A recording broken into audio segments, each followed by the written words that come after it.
Well, God bless you, everyone. Thank you so very much for joining us this morning and taking a few minutes out of your walk of faith to be with us right here on the set of Kingdom Voice.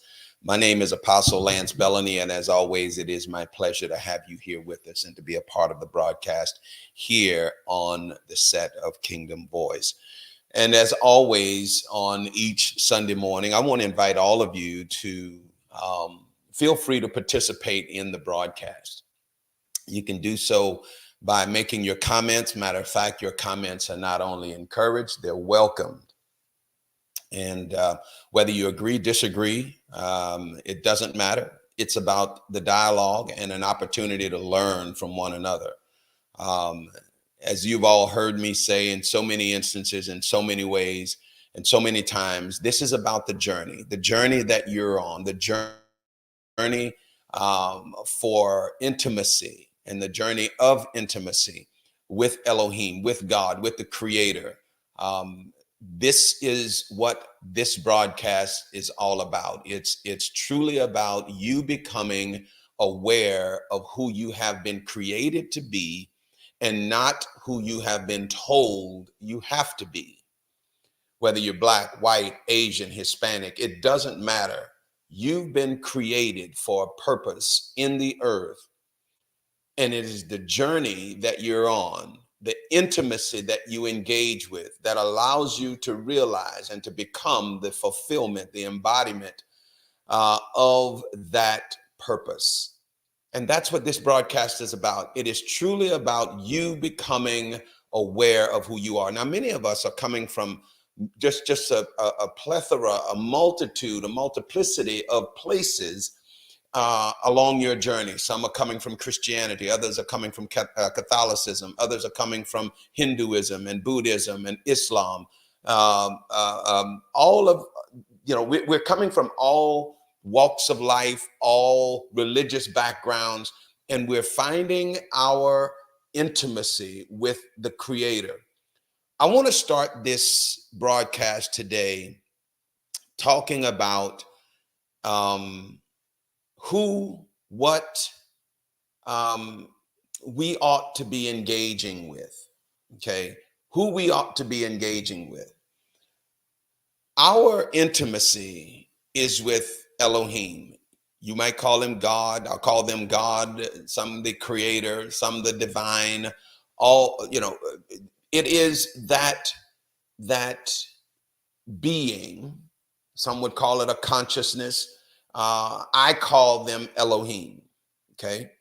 I call them Elohim because it embodies what I've come to know them to be. And let me start there. And again, this is a pretty broad topic that we're going to talk about today. Elohim creates sons and daughters. Christianity, Islam, Buddhism, Hinduism, atheism, all creates servants to an ideology. The kingdom doesn't have an ideology. The kingdom works on intimacy. The kingdom works on the premise of an intimate engagement with the Creator. One of the things that Yeshua did as a part of the ministry that we do understand that he had, was Yeshua introduced us to a concept of the relationship with the Creator that had never been, or at least in his day, that had been completely forgotten about and completely unaware of as it pertains to the religion that brought him to this place of relationship with the Creator. He introduced us to the realization of the sonship that the Creator wanted with us. Now, I have a particular approach that over my intimate engagement with Elohim has afforded me to embrace. And that relationship or that engagement with the Creator, with Elohim, has allowed me to understand, one, that Elohim, is comprised of father, mother, and heirs, or an heir, the spirit of the heir, or The scriptures call it the spirit of the son. Okay. I choose to call it the spirit of the heir because we understand that son has the connotation of masculinity, and we all understand that there is more than just the masculine in the Godhead and in the inheritance.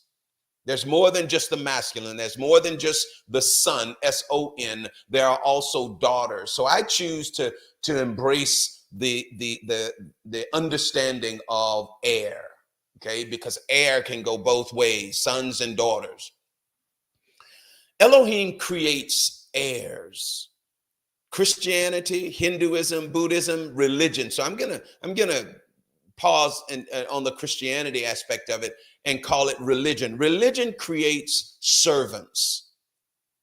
Religion is controlled by men, women, leaders. Religion is controlled by the power structure, the powers that be within that religious construct, whether it is Hinduism, Buddhism, Christianity, Islam, Judaism. It doesn't matter. They are controlled by the powers that be. Someone rises to up the ranks of the religious hierarchy, gets to the top. They begin to dictate down to the people below, and they dictate down to the parishioners, the adherents to that religion.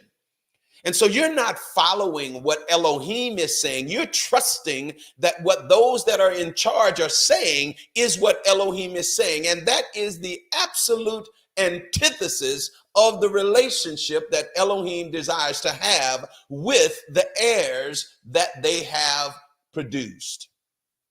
So for those of you that desire to be an heir of Elohim, understand you cannot be an heir and a servant at the same time.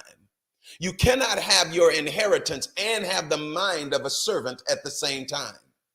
See, we've been taught and we've been made to believe that it is all about getting to heaven. If I can just get to heaven, if I can just get to that other side, if I can just get my wings, get to the pearly gates and all of that. And religion has neglected to make us or to deliver to us this side of the ledger, this side of the Jordan, if you will, this side of life and what's required in this side of life, because they've got us so focused on what's going to be on the other side of life. Elohim wants sons and daughters. Sons and daughters are accountable, responsible. Sons and daughters are required and must take accountability and responsibility. Sons and daughters are given assignments. Sons and daughters are given mandates. Sons and daughters are given liberties to go out and to subdue and to work and to till and to keep and to bring back a harvest. Sons and daughters are required of the Creator to go forth and to be who they are and to represent the Godhead and to represent mother and father in the earth. Sons and daughters are given that responsibility. Servants, on the other hand, go with an assignment or a mandate. Okay, they go with an assignment only.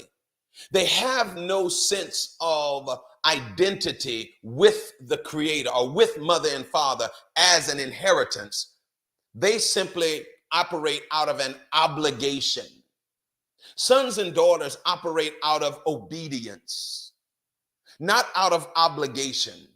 They operate out of intimacy, not out of begrudgment. They operate because they know and understand that which mother and father has given to me, provided for me, made available to me. The love that they give to me, the hopes and desires that they have for me. The things that they want to deliver to me upon my arrival to a certain maturation. Sons and daughters operate in that vein. Servants, on the other hand, operate out of obligation, fear. Because they understand if they don't execute what the master says, there's retribution to be dealt with. Sons and daughters don't engage in retribution. They understand that the love of their father and mother is undying, unwavering. Yes, there is chastisement. Yes, there is correction. But all of that is done with the ultimate intent that you become the recipient of my empire, the recipient of that which I've left to you, and to be the proper leader over that which you've inherited. It's important for us to understand and to recognize that in this journey of the kingdom that we advocate here on this broadcast, I want you to understand that I advocate the kingdom from the perspective that I came to Elohim and to the kingdom.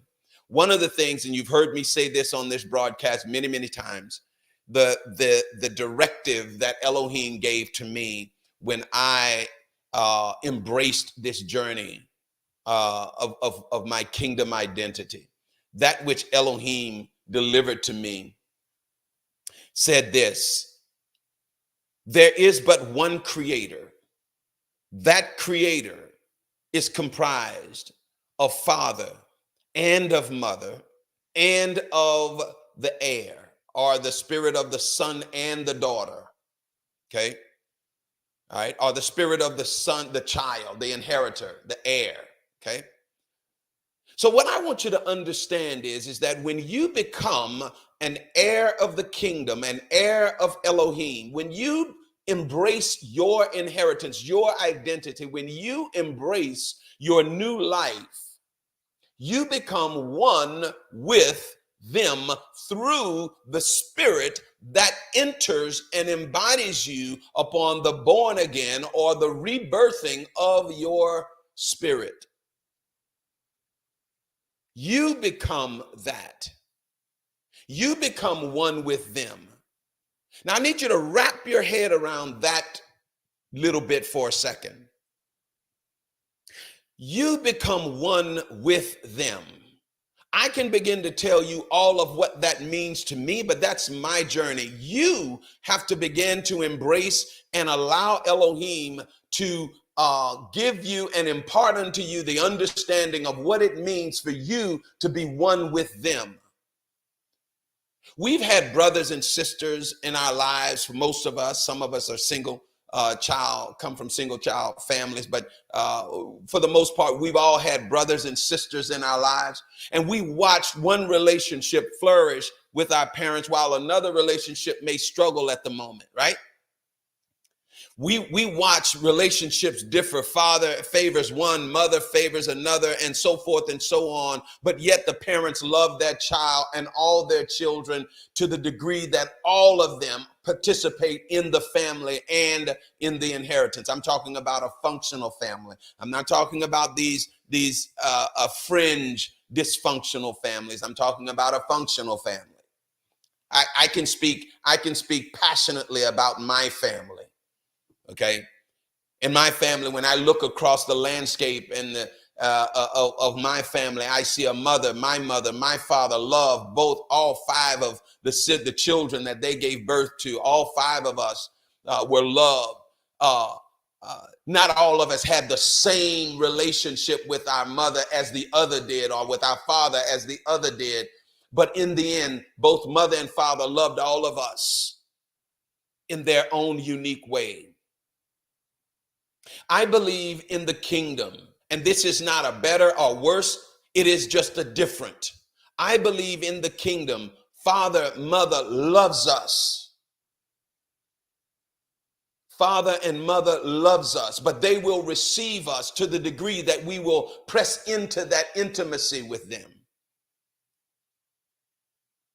There is no respecter of person in the sense that I favor you over the other because I like you and don't like them. Not as children. You read that stuff in the Old Testament. Esau I love, Jacob I love, Esau I hated. You read that. But in this living testament that you've heard me talk about, in this living testament that you've heard me declare and share in this broadcast and on this platform, this living testament that we're living in right now, So for those of you that may be hearing this for the first time, you have the Old Testament, you have the New Testament. Elohim has spoken to me about the Living Testament. Okay, that's just a phrase that I've coined for the season that we're in. That's all. It's just a phrase that I've coined to give some context to this season that we're living in. We're living in the season of the Living Testament. But in this season, Elohim's love, their love for us, for those that have become heirs, is available to all of us that have embraced it. But some will press into the intimacy more than others. Some will forbear, and they will deal with wherever they are and what that level of intimacy has to offer. But for those of us that will press in, and for me, of my ilk, I will press in to the degree that I can press in. I'm going to press in. I'm going to go where my borders have been breached. I'm going to go beyond that. Then I'm going to press beyond that. Then I'm going to press even further. That is the nature of this journey that we're engaged in. So Elohim creates sons. Sons bear no limit to the level of intimacy and relationship that they will embrace with Elohim. That intimacy and relationship will take you places in them that others won't go, can't go, and are afraid to go. That intimacy in them will take you places where others won't go, can't go, are afraid to go. Can't being that they are unwilling to go. Okay? But Elohim is going to make it all available to everyone that desires to go to wherever their intimacy will take them. There is one thing that you have to understand about the intimacy and the relationship of a son and a daughter. That inheritance will afford you, that status, that positioning of sonship and daughtership will position you and place you in a place with the Creator, with Elohim, that will allow you to understand who they are. We will never exhaust who they are. We will never exhaust who the Creator is. All the Creator is doing is inviting us into that place where they are by way of inheritance. Okay? The writers of the New Testament, I think, did a disservice to those of us that subscribe to the Christian line of arrival. The disservice that was done was to make us believe that our coming in to the Creator was somehow abnormal, meaning grafted in. You've heard that talked about, where the wild olive branch was grafted in to the root or to the tree. Implication is you didn't belong here, but Elohim made allocations for you to be here. So you're inferior in some kind of way. So you should always feel like, always be grateful for being there. That is an unfortunate mindset and paradigm that Christianity delivers to us. It fosters that servant mentality that I'm talking about in today's broadcast. It fosters that mentality that says that I don't deserve to be here, so let me be grateful for whatever I get. See, that's not the mindset of a son or a daughter. The mindset of an heir is, no, I deserve to be here, and I am entitled to all that here has to offer. All that here is entitled to, I am entitled to that. Why? Because Elohim desired me, you, all that will be born into the family, into the identity of Elohim. You now, once you've gotten to that place, you are no longer a servant, lost, gone, outcast. You are now one with them.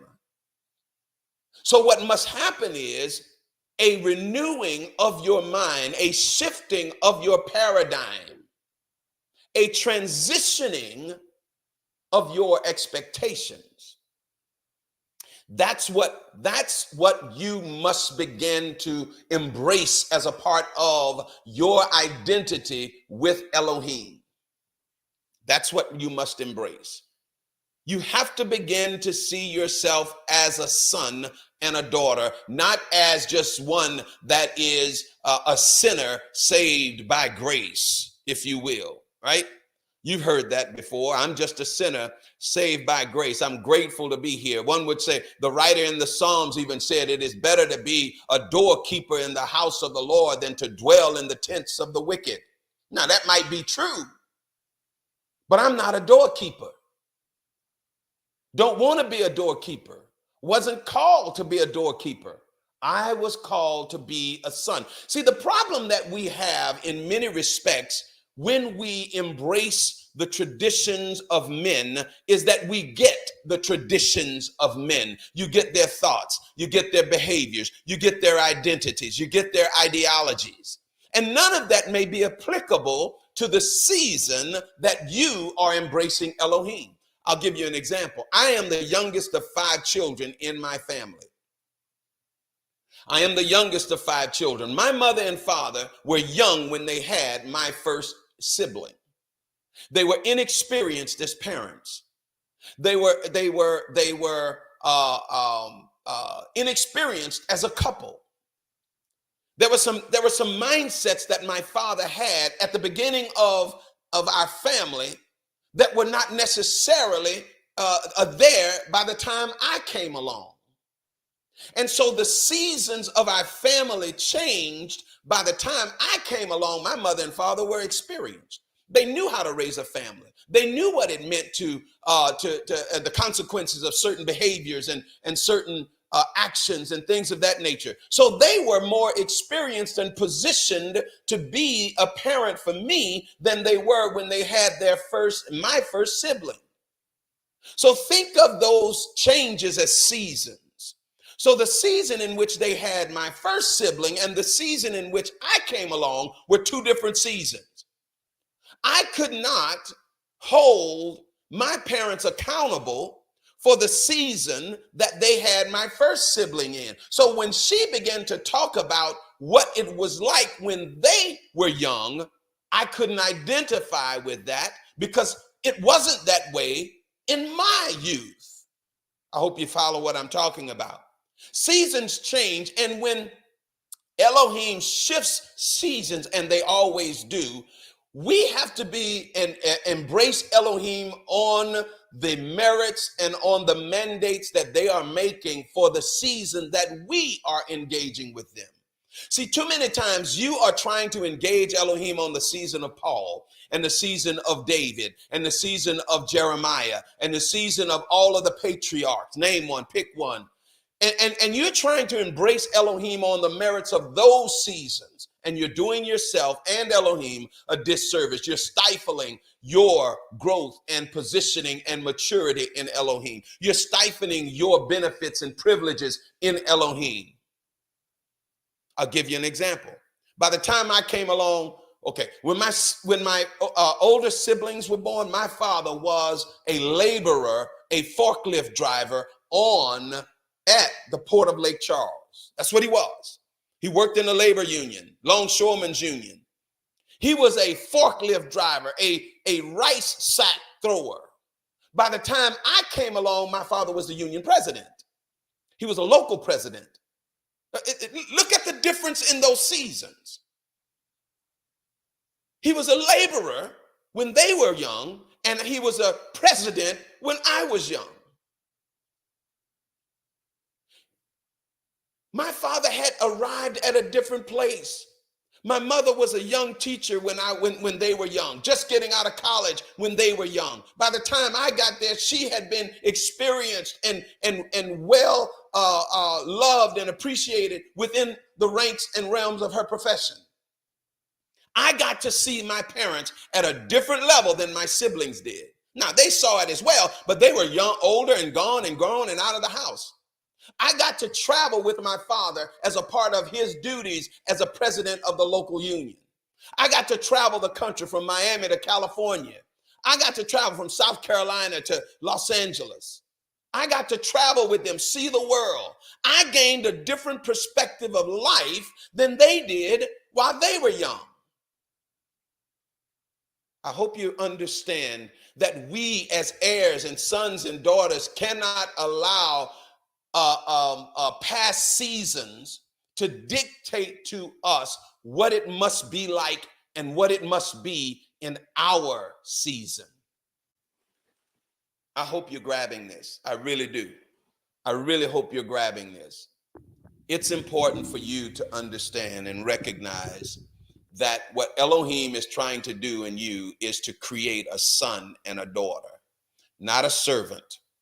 See, servants are stuck where they are in their lot and in their status and station in life. That's what they are. They're a servant. They're never going to get to be above a servant.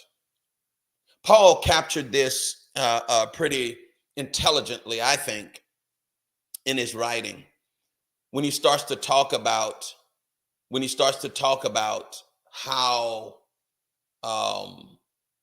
a son, when they're young, is no different than a servant. And he gave, and so too many times we fail to read the context of what is being said. Okay.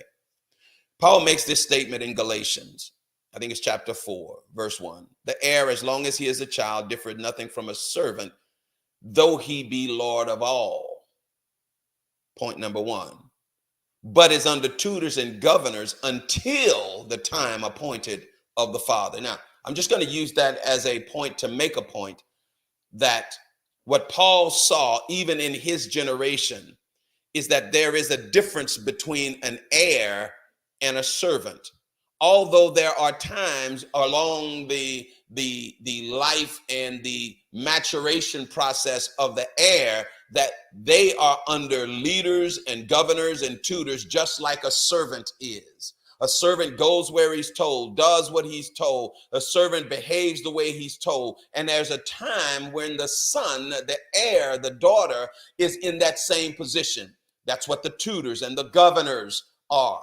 Okay, they are teachers during the developmental time of the heir. But there comes a time in the life of the heir where they grow beyond the governor, beyond the tutor, and become now the head of their station. And those that once taught them now remain to be servants to them now. I need you to grab that. Seasons change. The ones who taught that. Okay, so when you look at the term governor and tutor, look it up in its old English terminology. You'll find that they were teachers and they were leaders. They were not leaders, but they were teachers, caretakers for the heirs. Okay, for the wealthy, for the children, the heirs of the wealthy. That's where the term governor and tutor comes from. Okay, you've heard the term, especially in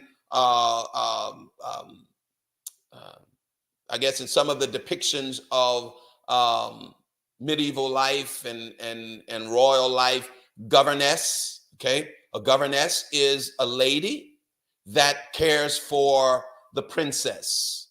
Okay, a governor is a male that cares for a man that cares for the prince. Okay, a tutor. Well, we all know what tutors are because we hear it today in our even modern vernacular and dialect, not dialect, but vernacular.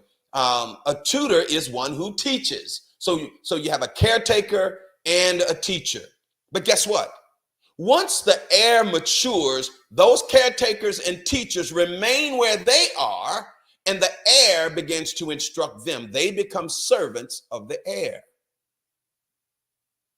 Why am I pressing into this? Because so many of us are maintaining this mindset, this stuck in the mud, stick in concrete mindset that you are a servant. And that could not and should not and is not further from the truth. You're not a servant. You may be a son, and a young son, an immature, a child of of Elohim. But at some point in time, you will cease to be a child of Elohim, and you will become a full-on heir of Elohim, receiving all that has been given and appointed to you as a part of the family of Elohim. That's, beloved, is the distinction. That is what is necessary for you to really become and begin to stand in your station in the Godhead. I want to go back to something that I said earlier. Yeshua, and I want to share something just to give a distinction here. Too many of us have conflated the identity of Yeshua with the identity of Jesus. And I want you to understand something. Yeshua never called anybody to worship him. Yeshua never called anybody to serve him. Okay. And if you read carefully what is written about Jesus, you'll understand that that same has applied to what is actually written. But what happened to what is written is ignorant men began to interpret the scriptures. And I don't mean the term ignorant as in stupid. I mean the term ignorant as in not having the proper knowledge of what was taking place. They began to interpret things and began to hand those things down in a way that gave the identity of a servant to those who received it, and that identity of a servant required that you worship Jesus. Elohim, Yeshua never called anybody to worship him. He called people to become one with him as he embraced his identity of a son. Daughters began to embrace their identity as the feminine voices in the earth. Sons and daughters began to emerge.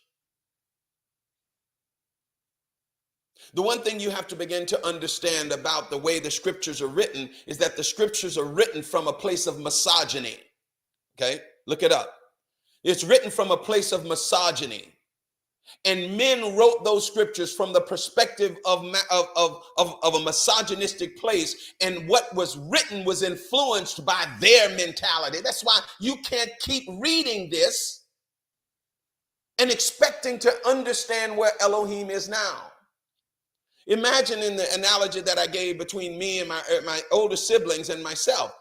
If they wrote a book about their upbringing in the family, and that's the only book that I read, then I would have the same mentality with them, even though my parents had progressed on beyond where they were. And that's what so many of us are experiencing. You're experiencing the positioning, the understanding, the mindset of those who were with Elohim in 2,000 years ago, and Elohim has moved and changed seasons, and you're trying to engage with Elohim from a place where they wrote about Elohim from their perspective and from their season and from the timing of their positioning and station, rather than you allowing Elohim to speak to you now from where Elohim wants to deal with you in this season. Okay. Again, I want to go back and repeat what I said. You have the Old Testament, the New Testament, and now we're in the Living Testament. That Living Testament is affording you, listen to me closely, that Living Testament is affording you a station of intimacy. It is affording you a station of oneness. It is affording you a placement of identity with Elohim, with the Creator. It is affording you the opportunity to become what Christianity, what religion will never, ever allow you to become. Christianity, religion of all ilks, name one, pick one, and I'll show you an ideology that is rooted in a season that is gone by. What I advocate is not religious. What I advocate is not an organized, structured, religious approach. It is individual, it is intimate, and it is unique to you and the Creator, you and Elohim. It is unique to you and all that Elohim desires to reveal, to produce, and create in you. That's the difference, beloved. When I begin to walk in my kingdom identity, when I begin to walk in this identity of oneness, when I begin to walk in this identity of accountability and responsibility and independence, I begin to experience a part of Elohim that I never knew existed. I have to admit that when I first began to embrace this idea of independence, it was a bit unsettling for me. And it was unsettling because all my life I have been taught that you cannot do anything without God telling you that you can do it. You can't do anything. You shouldn't do anything. You better not do anything because you'll get in trouble with God. That's what they told me. And that's what I know they told you. And so that develops a mindset of always dependent. Even the term child of God in our modern context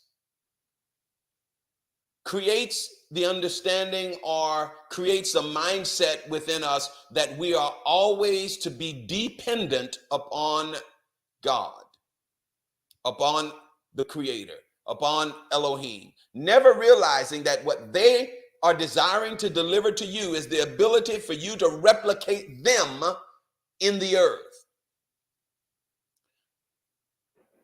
I remember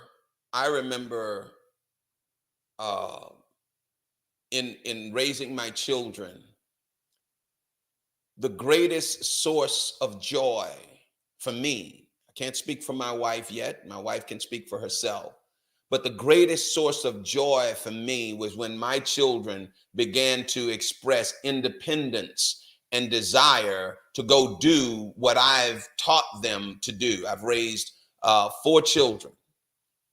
Now I've got grandchildren. And one of the things that I've always advocated as a father is that I, especially to my sons, but also to my daughters, you need to own your life. I'm here to help, will help. I'm here for when you call upon me, but I want to see you own your life. Go earn a living. Go provide for yourself. Go make a way in life. Establish a station. Establish an identity of your own. So that when they return to me and say, Dad, here is what I've done in my station in life. Here is what I've done. I'm talking natural. I'm not talking about Elohim. I'm talking just sheer natural father, child, parent, children relationship here. When they return to me, having accomplished things, having advanced themselves in life, having done all of those things, I receive a sense of joy and pride in them. Now flip that and say, I had to go do it for him. I had to go make it happen for him. I had to make a way for him all the time. What joy, what pride do I get out of that? Because what I've created is a dependent child, someone that I have to take care of all the time because they can't take care of themselves. This is why I'm saying to you that Elohim receives joy, pride. Think about this. This is my beloved son in whom I am well pleased. You remember that written in scripture? Elohim received joy out of Yeshua for doing what they had empowered him to do. In like fashion, you must begin to embrace what Elohim is stationing and positioning you to do, and embrace the identity that comes with that, and embrace the independence that comes along with that. Sons and daughters must become accountable, must become responsible. You cannot continue to simply rely on God do it for me, God fix it for me, God make a way for me. It must become a place in your intimate engagement that you turn to Elohim and say, Elohim, I've done this here. I offer this. I've done this. Are you proud? Are you happy? Are you excited? See, religion has made us and given us this mindset of the God servant mentality that we can't, in most of us and for most of us, we can't even fathom what I'm talking about on this broadcast this morning. What I'm sharing and saying and sharing with you right now is, for many, is so foreign to your paradigm with the Creator. That's why I'm on the broadcast sharing it so passionately with you this morning. It's because it is so prevalent within the religious ranks and within the religious structures and constructs to create mentalities of servants, or the mentality of a servant, rather than the independent mentality of a son. This is what Elohim wants to bring to you and wants to keep you advancing in the kingdom. Before I go on, I want to invite all of you again. Feel free to share your thoughts, your comments. I'd love to hear your comments about what I'm sharing. I'd love to see what you think. You know, what you're thinking about in terms of the independence, in terms of the ability to go out and represent Elohim in the earth. Speak for Elohim. Do you realize that even in Scripture, do you realize that Yeshua never asked God permission to do one miracle? Not only did he not ask, he never even prayed when he did a miracle. Do you realize that? Elohim never even asked. But yet they teach us nothing can be done unless God says it can be done, unless God approves it to be done, and so forth and so on. That's not even Scripture, let alone kingdom. That's not even in the Scriptures. But that's what they taught us in the Scriptures.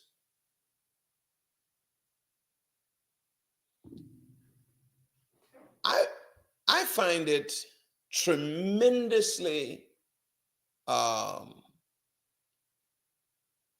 a tremendous disservice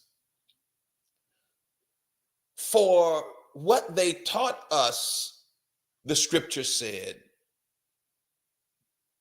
and the effect that that has had on the mentality of Christians. It has done a grave disservice. And I speak about Christianity, but I could be speaking from the perspective of Islam, Hinduism, Buddhism, Judaism. It doesn't really matter. All of them do the same thing. Okay? They speak from a place of orthodoxy. They speak from a place of traditional teaching. That's all they speak from, because they must maintain within their ranks a dependency upon what they are teaching. Otherwise, they lose the parishioners. So what do?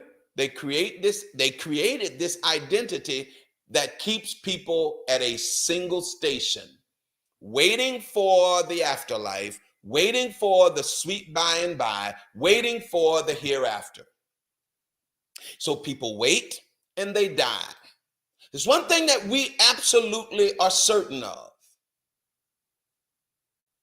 that nobody on this side can tell you what's on the other side. They can make you believe some things, but they can't tell you what's on the other side because they haven't been there. Now there's this idea that, people have been there and come back. Okay, I can't argue that point. But they can only give it to you from their perspective. That's it. No one can tell you what a relationship with Elohim is like, because it can only be from their perspective. I'm not trying to tell you what your relationship with Elohim is like. I'm telling you that you can have a unique, intimate relationship that will become unique to you and Elohim if you will embrace it. But I can tell you what you can't do. You can't drag a third party with you. Elohim will not allow you and another God to come and to be a part of who they are. You have to allow Elohim to embrace you, and you embrace them. This is the bedrock, the foundation, the absolute aspect of an engagement with Elohim. Beloved, I absolutely want to encourage you. Elohim creates sons and daughters. Sons and daughters are not bound like servants. Servants are told what to do.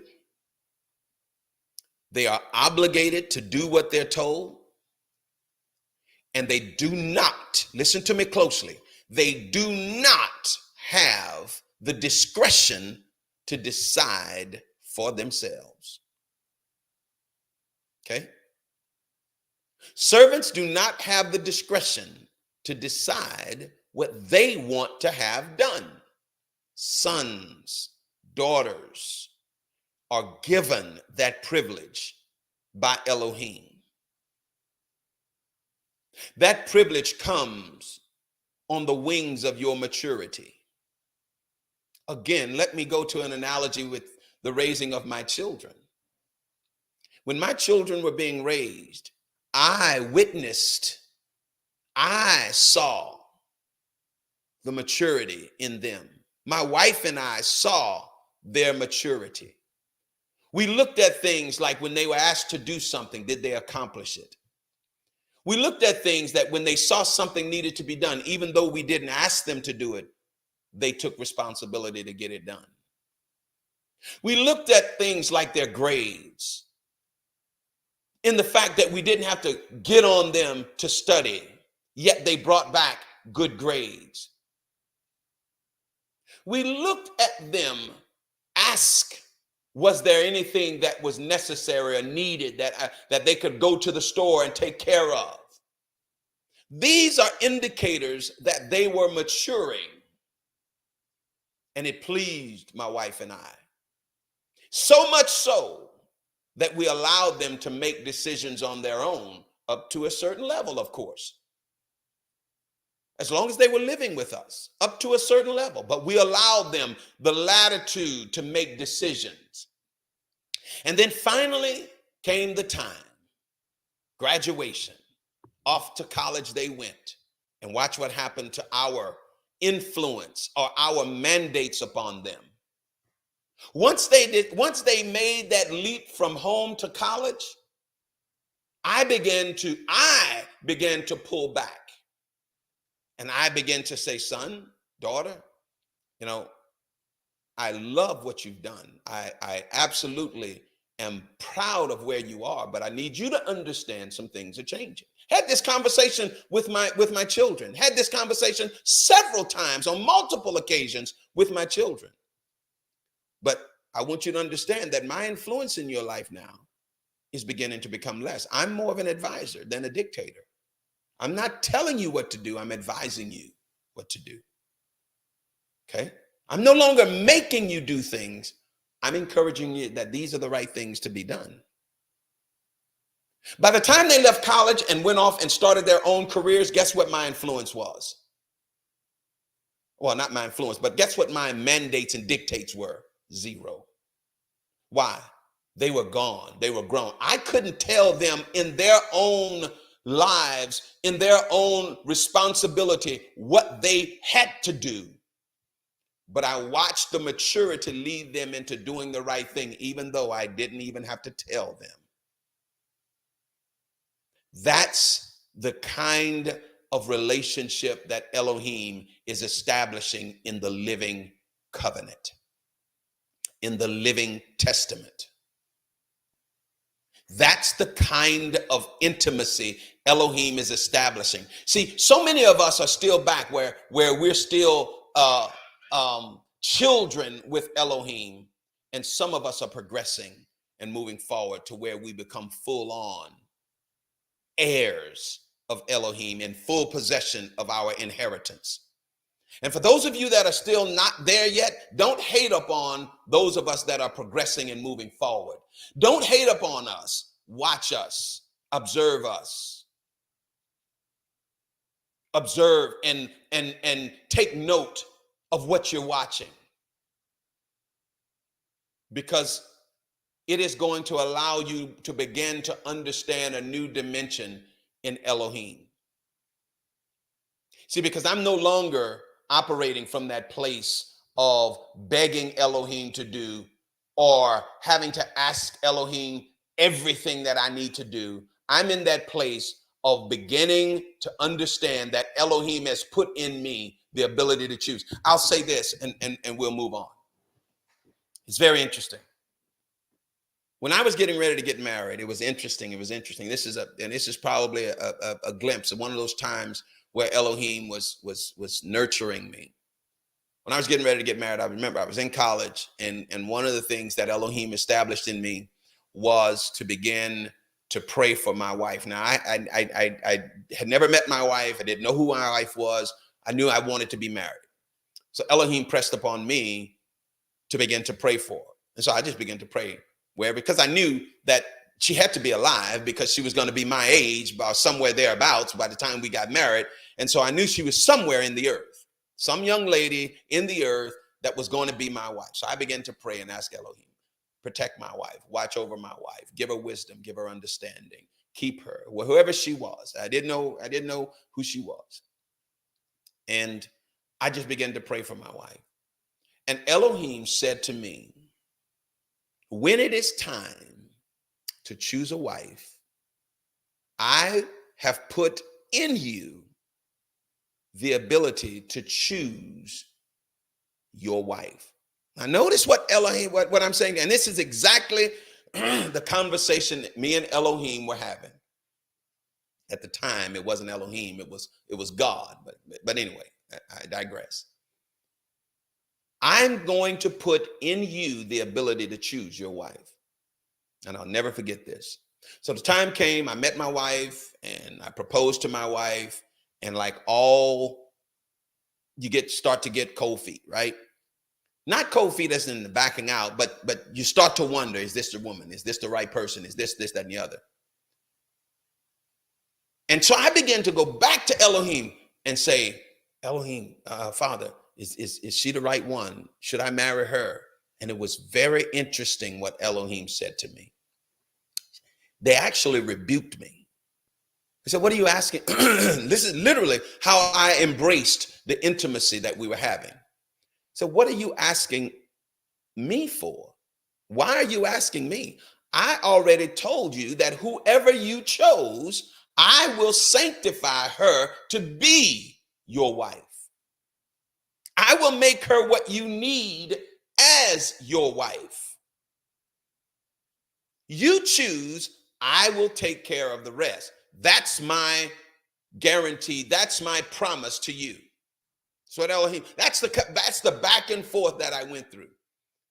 So they even back then, and this was 39 years ago, this year, we will have been married. So actually, this is 40 years ago, because I met my wife sometime before we even got married. I mean, I met her before then, before we got married, almost 18 months before we got married. The point that I'm making is that Elohim put it in me, gave me the responsibility to choose, and they the responsibility to sanctify. Okay?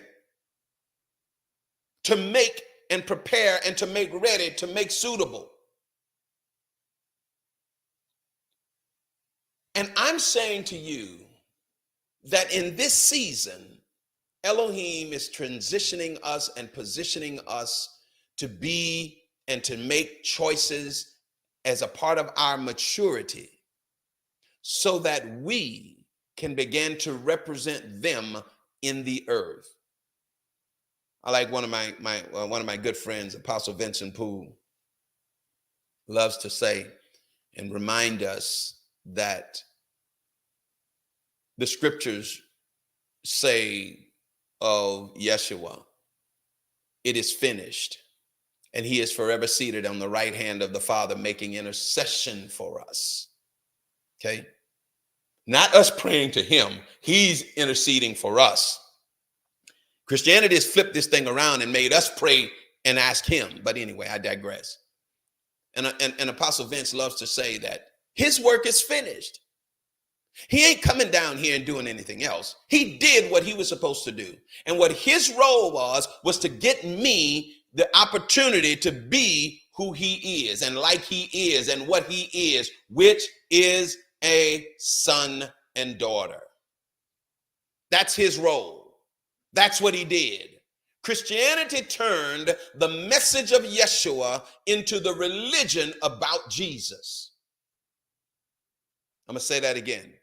Christianity turned and transformed the message of Yeshua into the religion about Jesus. So now we worship Jesus, we pray to Jesus, we ask Jesus, we all, everything is that we have to do for Jesus, and that was never what Yeshua came to do. Yeshua came to introduce and to provide a way for you to have intimacy, relationship, oneness with the Creator. He didn't try to tell you what that oneness had to be. He had his own oneness with the Creator. The writers of old recognized him as the firstborn of many. I am one of the many that have been born since then. And as one and as like Yeshua, I get to form my oneness and intimacy with Elohim. I get to be who they are. I get to identify with them. So, beloved, I want to encourage you. Elohim creates sons and daughters, not servants. Christianity makes servants. You can stay with that ideology and you can keep trying to make the kingdom out of something or make Christianity into the kingdom, and you can continue to do that. You're on a fool's errand and you're hunting for fool's gold. Christianity will never allow you to embrace the kingdom the way the kingdom is being unveiled in the living testament and in the living covenant. Christianity will never allow you to do that. Ever. It can't afford to. It doesn't want to. Only the kingdom, only intimacy will allow you to begin to break free from the shackles that are placed around you by Christianity.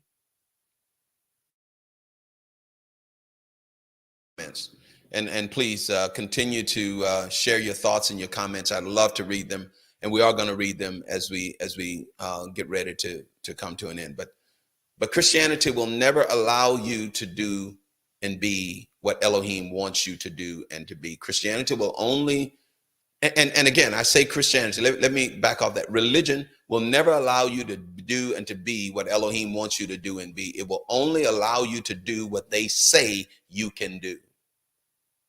Okay? Religion will not allow it. It can't. It just simply can't survive with you being and understanding who you really are. Okay? And I want you to understand that. I'm going to throw this up on the screen. Eric said this: I believe that where we personally are in this season with the Creator is an understanding of who we are with Elohim.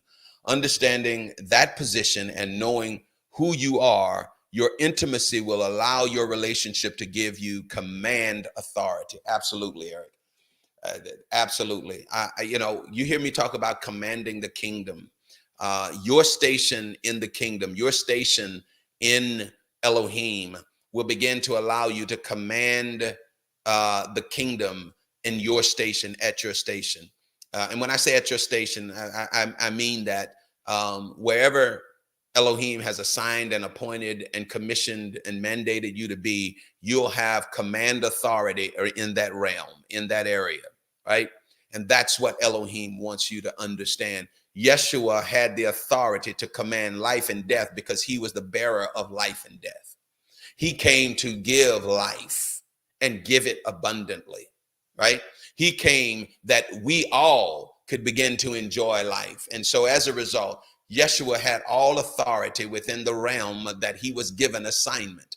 You are going to have all the authority necessary to execute within the realm of your assignment. The problem that you and your journey has to not the problem, but the necessity within you and your journey is to understand your assignment, is to recognize your assignment.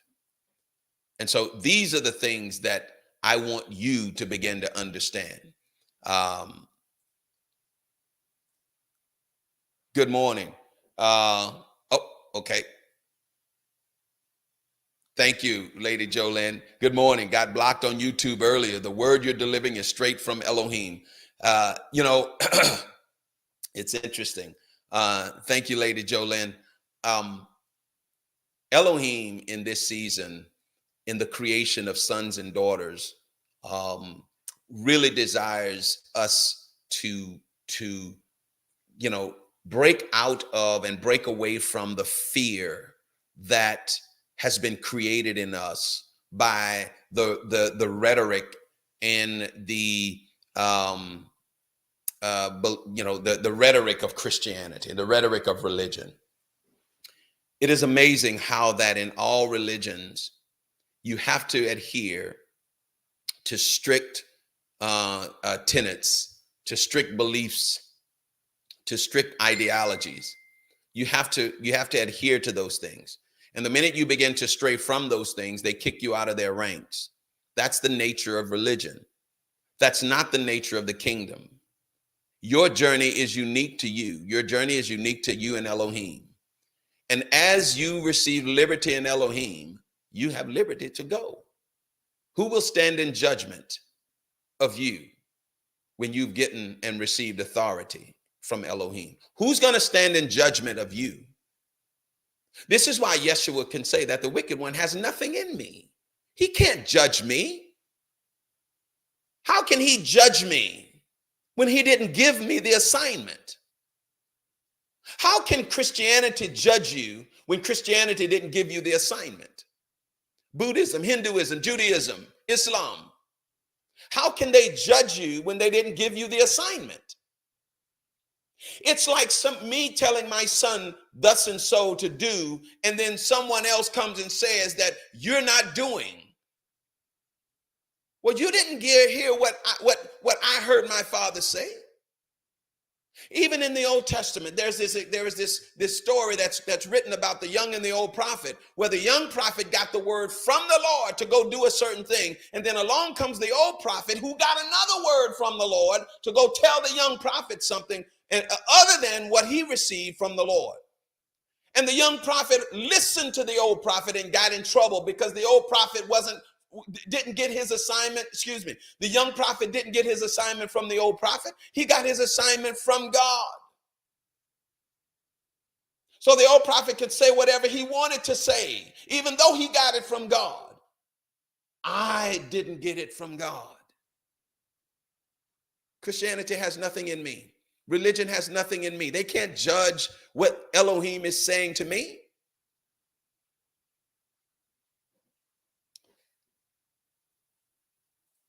Gary says this: the wisdom of man's words are unwise to the unlearned. The wisdom of Yahweh knows the heart and works in their sons.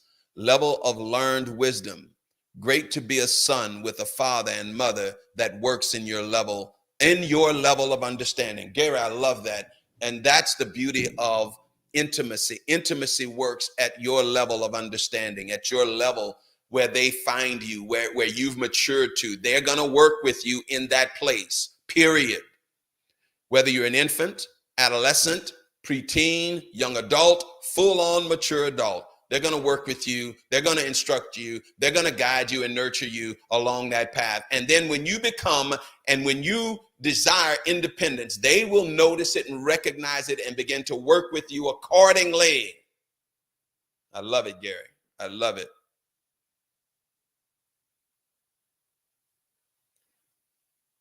Luis says this, that's a hard saying, not to worship Jesus, but I'm starting to see your point. Grateful for this revelation. Thank you, Luis. You know, it's interesting, Luis, and I say this, I know how difficult and how challenging it is to transition from a mentality of worship to one of appreciation and thankfulness. Oh, I will always be thankful for what my older brother did, for what Yeshua did for me. I will always be thankful, okay? He made a way. He paved the way. He was the forerunner. He was the pattern son, if you will. He gave me an idea of what it meant to be a son, and he demonstrated that, and I'm grateful for that. But that's not a call to worship. That's a call to appreciation and thankfulness. Worship is a whole nother thing. And appreciation and thankfulness doesn't dictate what my relationship must be. It simply allows me to appreciate and to recognize that which was done so that advanced me. As a matter of fact, it is even written, and greater work shall you do. Why? Because I simply made the way. You're going to go do greater things. Apostle Vince says, great teaching, a necessary word for this season. Thank you, Apostle. I appreciate it, brother. I really, really do. And I want to thank all of you for taking a few minutes this morning to be with us. And I want to invite all of you again to connect with us. You can see on your screen, you can reach us via email at lcbellany@yahoo.com. And by the way, that is my personal email. If you send an email to that address, I will receive it. I will respond to it, typically within the hour, but certainly within the same day.